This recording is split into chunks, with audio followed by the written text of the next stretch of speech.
How's it going, boys? So in today's video, we have a special guest. We have Lucas from Boost Your Biology. So Lucas is basically an expert on nutrition, supplementation, anything that can help you boost your energy, boost your erections, boost your testosterone.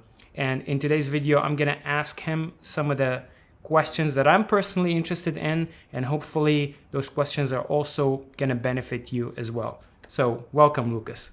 Thanks, Basim. It's a pleasure to be here, and I'm really looking forward to the discussion. Awesome. It's good to have you. So, Lucas, my audience is interested in everything that is related to the basically. So they want to know how to make their erections stronger, how to last longer in bed, and they want to also, if it's possible, learn how they can possibly make their penis bigger. So from your expertise, do you know any supplements that can achieve perhaps those three goals? Yeah, well, first of all, I mean, one supplement that's really performed well amongst a number of men in the male optimization area is a herb known as Cistanche tubulosa, which is a traditional Chinese medicine that they believe in China. They believe that this particular medicine was used by Genghis Khan to help populate a large percentage of spread his seed. Yeah. But that herb there, basically, if you do a PubMed, like if you search on PubMed and you look up this particular herb, Cistanche, you'll see that it's been heavily researched in male fertility and also for increasing testosterone and also having some pretty positive effects on the immune system. But what's interesting about Cistanche is that it can actually upregulate DHT production in the penile tissue. So it can actually upregulate that DHT production. It can also downregulate some of the enzymes that can block erection, so it can help with erection quality. And so Cistanche is just one of those herbs that works really well for men to really supercharge their sexual performance. Interesting. So cystine, that's how it's called? It's spelled C-I-S. C-I-S. C-I-S-T-A-N-C-H-E. Cistanche. Okay, Cistanche.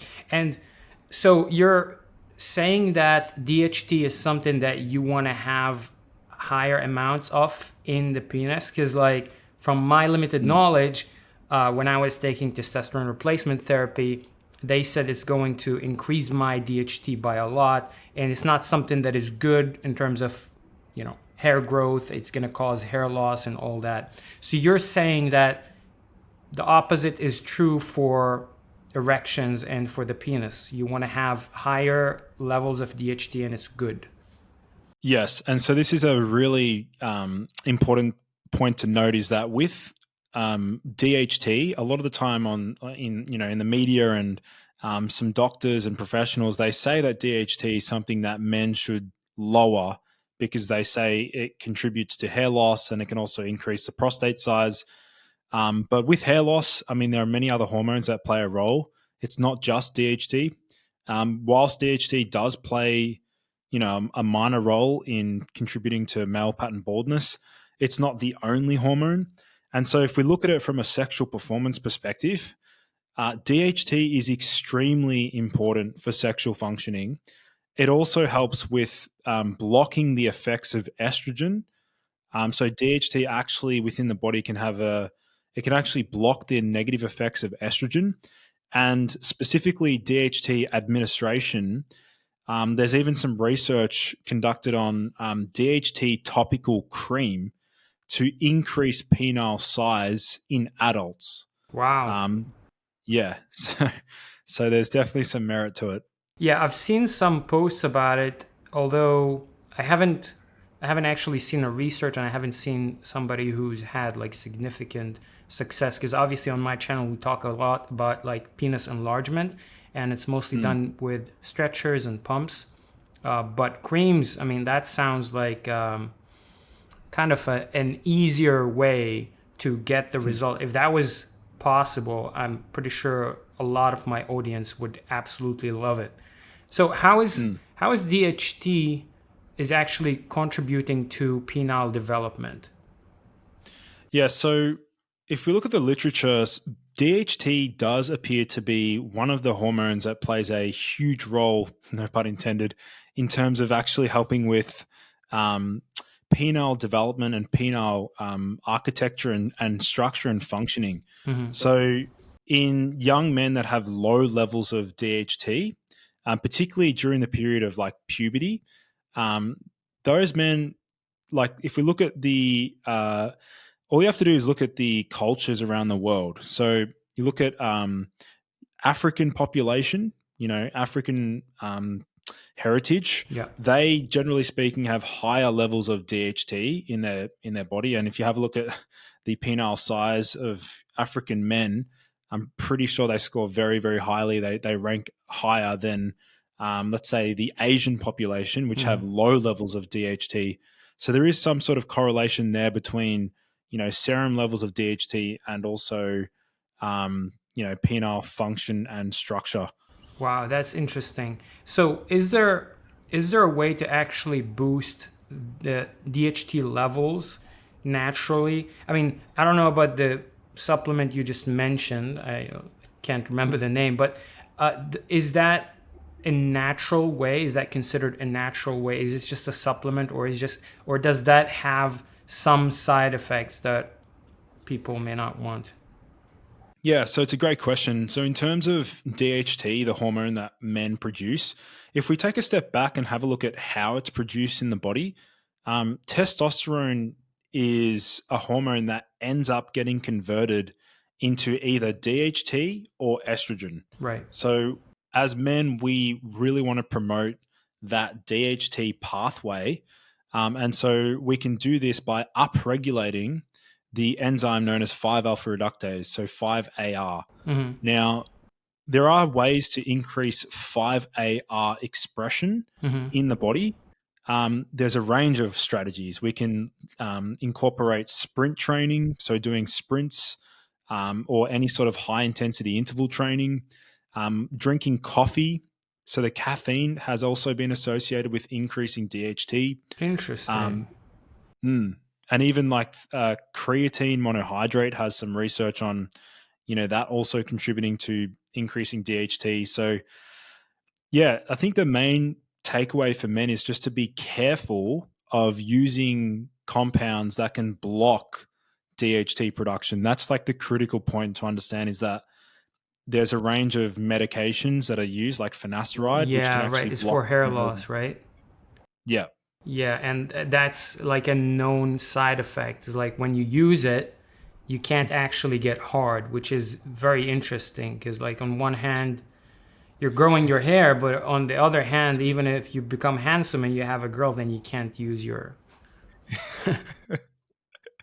Yeah, that's a common trade-off, and a lot of guys just end up weighing it up, asking themselves like, is it worth trying to keep their hair versus like maintaining sexual performance? And for me, at least, I mean, I will never ever use any powerful DHT blocker, and even though I think I will be prone to eventually starting to thin out, I'm aware of that, Yeah. but I'm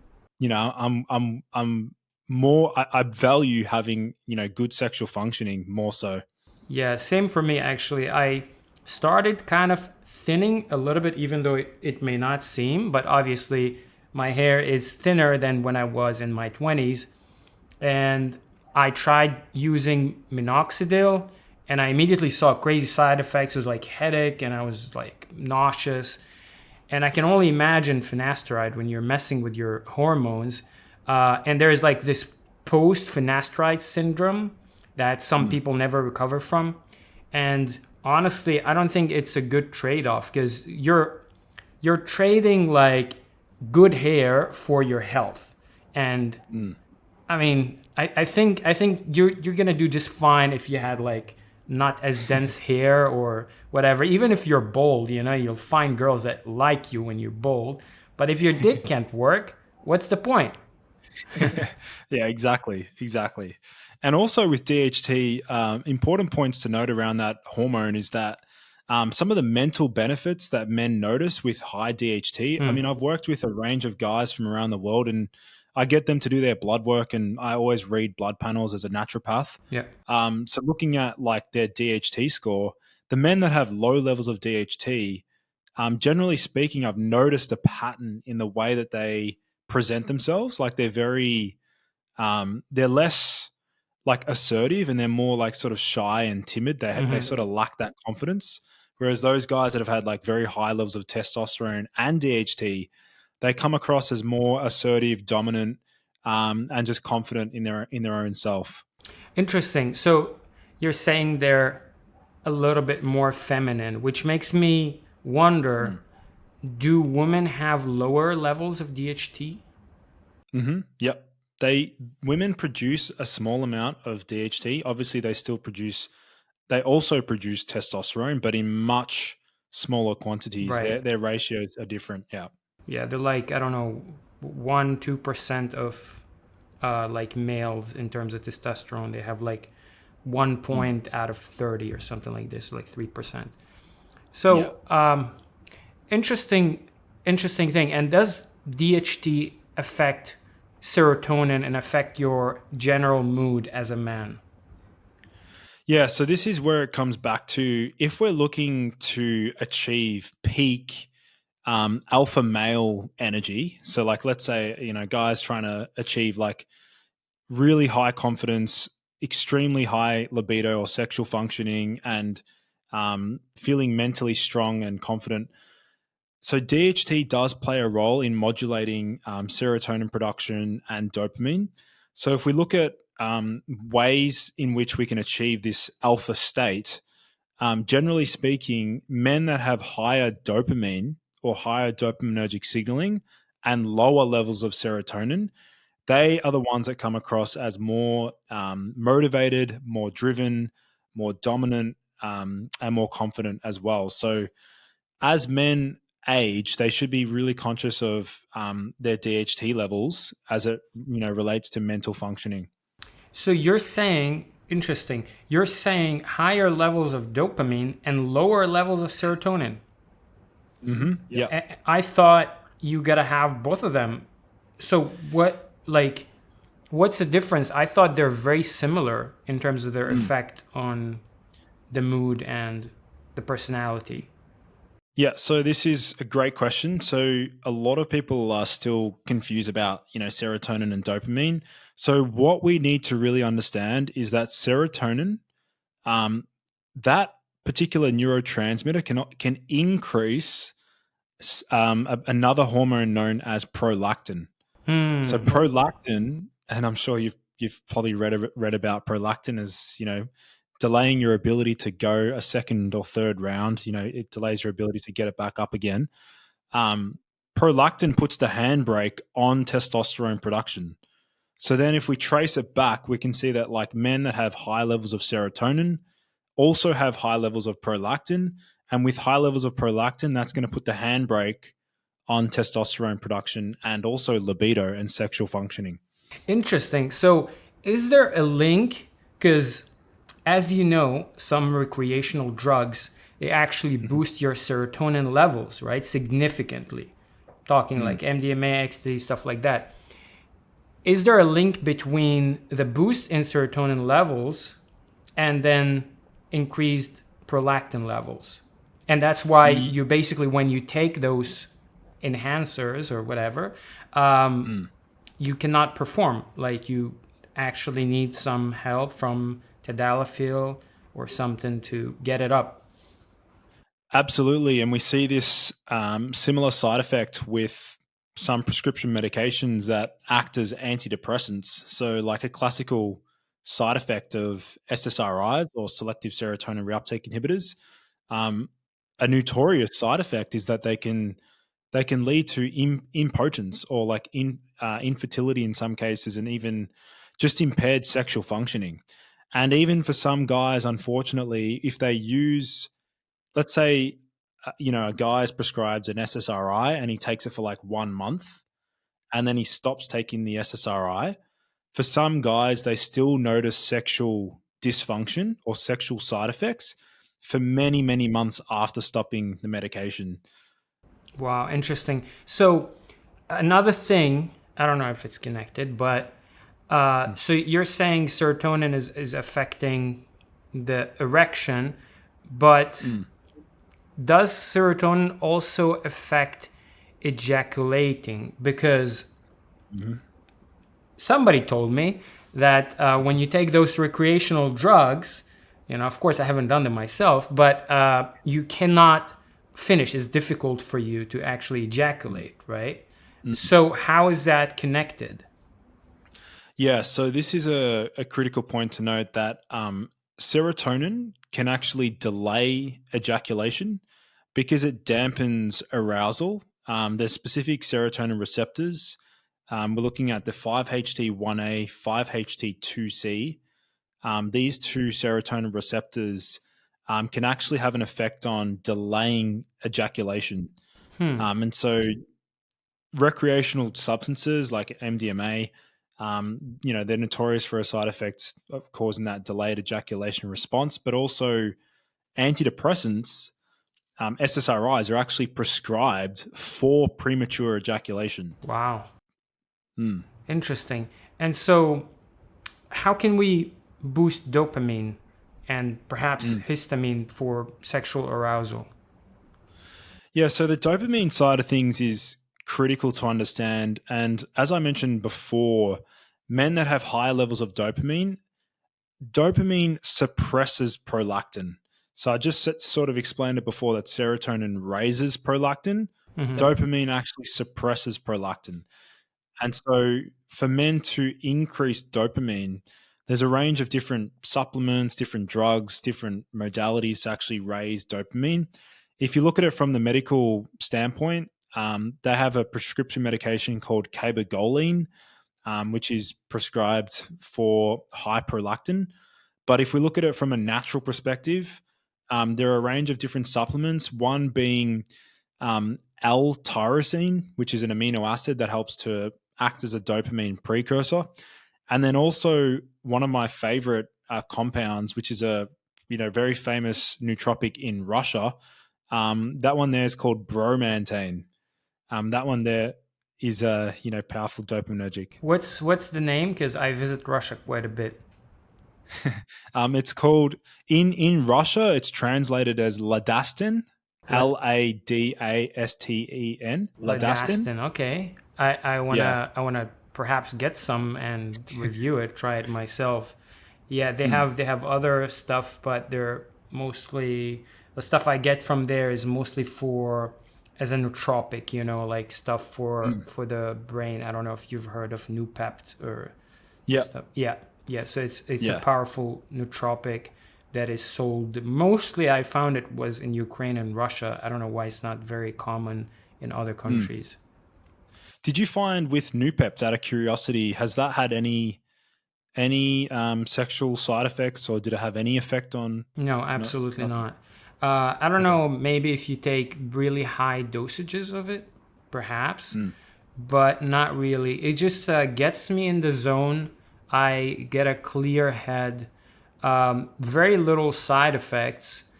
Again, depends how much you're taking, but if you take like 1,000 milligram, you're gonna get some side effects. But if you stay within 250 to 500 milligram, which sometimes even one tablet is 500 milligram, then it's normally okay. It's just like puts me in the zone. I'm focused. I'm finishing more work. And I found an analog of it here in Thailand, actually. They call it, I don't know, Bainto or something like that. Yeah. But anyway. Was the dosage, was it like 10 to 25 milligrams you meant? Not. So it's very interesting because like if you buy it in Ukraine, you get the pills. They like come big pills, 250 milligram. Wow. Which is a lot. If you buy it in Russia, it comes at a 10 milligram pill, and like lots of pills in one package. So I don't know. Honestly, like when I took the ones from Ukraine, like 250 milligram, and I took a couple of those, like 500, it was already like side effects. Like you could feel like a semi recreational drug kind of feeling. Mm. and other side effects. But with a 10 milligram, like I would have to take quite a few to feel anything. Maybe I just Interesting. have high tolerance, or yeah, no idea. But yeah, it's massive difference. And here in Thailand, they also sell 250 milligram. So Wow. it's quite a bit. Yeah. So that bromantane or ladastin, you can get something similar to that, but it doesn't really have as much of a dopaminergic effect. But that's called bemetyl or bemethyl. Mm. Um, but the bromantane is the only vendor right now that I know that sells it is science.bio. But I can send you a link. We can even put in the podcast show notes for your Yeah, listeners actually, if I they would want to know. love to, because those supplements, their names are complicated. I would love to try them Yeah. out myself. So if you can send them over, and I'll link them down below for me and for the people watching. Yeah, of course. Yeah, but going back to the dopamine side of things, I mean, I've mentioned L-tyrosine as an amino acid. Bromantane is another one, and really, our job is to minimize the intake of different supplements that can actually raise serotonin. So this actually includes things like curcumin, or turmeric, which Yeah. is a anti-inflammatory that can raise serotonin. Really? So Um, you're saying it's not good to eat? Not definitely not good for erection quality. That's for sure. Really? Because Yeah. I was taking a bunch of it. Oh, geez. And it's also got 5 alpha reductase. It also lowers DHT as well. So Wow. Okay. Okay. yeah. So I gotta So keep that in mind. I thought it was like anti-inflammatory and like super healthy for the body, so I was munching a ton of it. But yeah, the more you know. Yeah. yeah, yeah. So how is Um, there a way to kind of permanently downregulate PDE5 enzyme, which it's gonna help with erection quality? yeah. So if you look at the mechanism of action of drugs that work for erectile dysfunction, like Viagra, Hmm. so they obviously block. So they're PDE5 inhibitors. Exactly. Yeah. Um, so then we ask ourselves, okay, how do we like semi-permanently down-regulate that enzyme without needing Viagra? And there was one interesting rat study that looked at berberine. Are you familiar with berberine? I actually have it right here. Yeah. Yeah, so berberine actually has some research indicating that it can down-regulate the production of PDE5. Interesting. So So Berber, is it an acute thing, or you have to take it for a while for it to take it would effect? need yeah, you'd need to be chronically dosing, so at least 6 to 8 weeks of continuous usage. Oh, so 6 to 8 weeks before you see significant results. Yeah. Okay, got it. I gotta continue taking the one I have here. Um, Yeah. okay, so that's something I never heard of. I thought berberine is for like regulating blood sugar levels, Yeah. and yeah, but I Yeah. didn't know it had such effect as well. Yeah. And also, I mean, berberine is fantastic for, like you said, yeah, blood sugar stability, insulin sensitivity, lowering cholesterol, and also minimizing pathogens in the gut. But also, another herb that's famous for sexual performance, horny goat weed. Yeah, Um, I that has a actually took constituent. a ton of it, but I never saw any significant like improvement in my libido or erections. I honestly, and I, like again, kind of, you never know what you're buying, like how clean is it, how accurate what's in the package. But yeah, I'd be keen to give it another shot, because I was literally like taking spoons of it every day with my milkshake, with my protein shake, but didn't really do much for me. But I guess also, bodies are kind of different, and what I might Mm. respond to, or not respond to, other people might. Yeah, I tried a range of different companies for horny goat weed. I tried over the counter ones here in Australia. They were all rubbish, like they didn't have any effect. I tried different ones online. They didn't really have any effect. I never really noticed a libido, like a brain libido boost, like when you get that sexual, like you're just Horny. hungry. You become horny, yeah. Yeah. Horny, hungry, same thing. But basically, yeah, with horny goatweed, the constituent found within it, it's called icarin. The one that I tried from Lift Mode, liftmode.com, that one there was really effective. Okay. I'll check it out. I'll give it another shot because I'm always trying to kind of boost my libido. It's never enough, apparently. So yeah. So if you had to pick just like one supplement for increasing erection quality that is not an actual drug, what would that be? Geez, I would actually say a Brazilian herb. It's called Muirapuama. I'm not sure if you're familiar with that one. That's really, really good for increasing spontaneous erections, or like erections on demand. So like, when I'm with my girlfriend sometimes and she's like just sitting next to me, she's just like just touching my leg, like I'll get an erection just like that. Right. So when I'm when I'm primed on like some of these herbs, things like that. Maybe it's just love, Lucas. That's how girls like to explain things. Yeah. Okay, I'm probably gonna forget that name. So again, we're gonna write those names of the supplements in the description below. All right. So another thing that I've been really passionate about is increasing semen volume to like a porn star level. Is this something that can actually do that? There is definitely a way to achieve the ability to shoot ropes. Right. Shooting ropes is the same. Yeah. So if you look at the characteristics or the makeup of sperm and semen, there's one particular herb known as pygium or pygium. Yeah, sure. I tried it. Yeah. Yeah, that one there increases the prostate contractions. So like you get more contractions and power upon ejaculation. But you need to also combine that with celery seeds. So if you take seeds. So if you have like a quarter of a teaspoon of these celery seeds and then drink heaps of water and you have that twice a day, you will definitely notice an increase in ejaculate volume from that.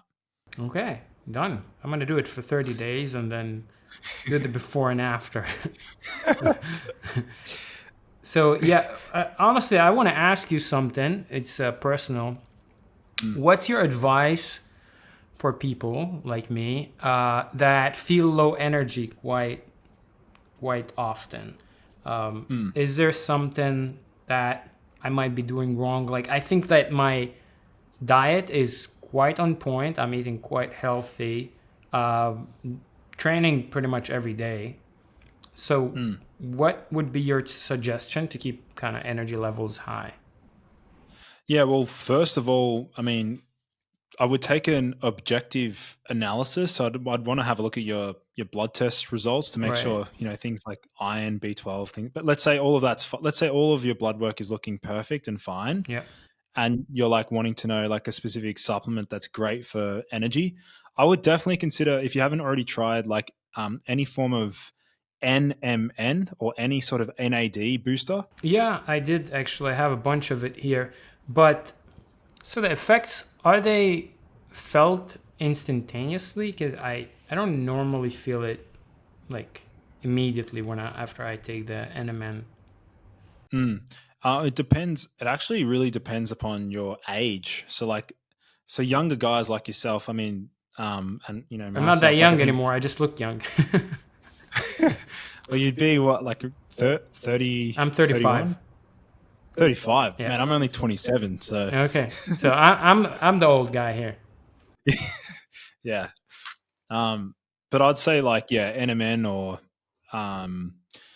if you're looking, so you mean like an acute energy boost? You want something that you can take immediately? Something that you can take daily, and it's just gonna keep your energy on a higher level. Like some people generally have lower energy than others. Like you see others, they just sleep 5 hours and they're hammering a bunch of work and they're always in the zone. And there's other people like they can do 1 hour work and they're tired, for example. So how can those kind of lazy guys, the guys that are on low energy, how can they have higher levels of energy to kind of do more? Yeah. So in terms of like a supplement suggestion, one that actually works quite well is D-ribose, which is Hmm. a like a functional sugar that helps with energy. But if you're looking at like a lifestyle or behavioral strategy or suggestion, taking cold showers can have a pretty potent effect on increasing energy because it increases mitochondrial function, things like that. Um, and then also one thing that I found works really well to keep my energy levels more stable is I've actually got I've got a treadmill desk. So I always do 20,000 steps a day. So I always use the treadmill after I eat a meal that's high in carbohydrates. Hmm. So I So you're never go back walking and sit. while working, yeah? Oh yeah, like I do all my consultations whilst I'm walking, and Wow. I design all of my content whilst I'm walking as well. Wow. Okay. I don't have such setup, unfortunately, but yeah, I would be interested to hear more about it. I don't know if you know anything like the cold showers. Actually, I can testify to that. It does wake the hell out of me, especially in the morning. You're kind of still drowsy, and you put some cold water on you, like it wakes the shit out of you. And also, kind of, I feel like it makes me high sometimes. Like after the cold shower, I'm like, my mood is instantly elevated, especially if I do like the ice bath or something for like, I don't know, 30 seconds. Dude, I come out as if I took something. Yeah. Well, that's a classical example of the effects of high dopamine. So that's like because cold showers or cold therapy or ice baths, anything like that, that's going to be helping with increasing the dopamine. And that's what I was saying before. Like men that have high energy and they really want to crush life and get shit done and always be really productive. I mean, that's a reason why there's a lot of guys out there that are using stimulants like Ritalin, Adderall, Right. um, these ADHD medications, which are, powerful dopaminergics. Um, there are other compounds, like I said, with bromantane that actually upregulates the enzymes to produce dopamine in the long run. So definitely like shifting the focus definitely away from serotonin Right. and more towards dopamine. Yeah, but isn't the ADHD drugs also boost serotonin? They do, but they preferentially act more upon the dopaminergic pathway, less Mm. so serotonin. Okay, got it. Interesting. All right, I learned a lot from you today. Very, very cool information. Because pretty much, I think most of the supplements you talked about, I had no idea, never heard of them. So Mm. very cool stuff. I'd love to try them out and report back. Again, we will link all of them in the description of the video below. Um, I think that's all for today. Those are all the questions I Yeah. had for you, and learned a lot. If there's Mm. anything else you'd like to add, feel free. Yeah, awesome. Well, I'll definitely be back on with you again, and I'll have to get you on my podcast at With some stage pleasure. to yeah, I'd love to chat. Awesome. Awesome. So it was nice having you, Lucas. And yeah, we're going to leave links to everything in the description of this video below. Uh, for everybody, I'm going to also link to Lucas's channel in the description as well. Go check him out. He's an expert at things I have no idea about. And yeah, anything that is related to male enhancement, sexuality, ejaculating, energy, all of that, it's on his channel. So go check it out. And yeah, if you enjoyed this video, make sure to leave it a thumbs up and write some questions down below. Also, if you'd like me to interview Lucas again and ask him a bunch of other questions, I'd love to hear from you guys. And anyways, Awesome. thanks a lot, Lucas. And Thanks, Basim. we'll talk again soon. Awesome. Thanks, man.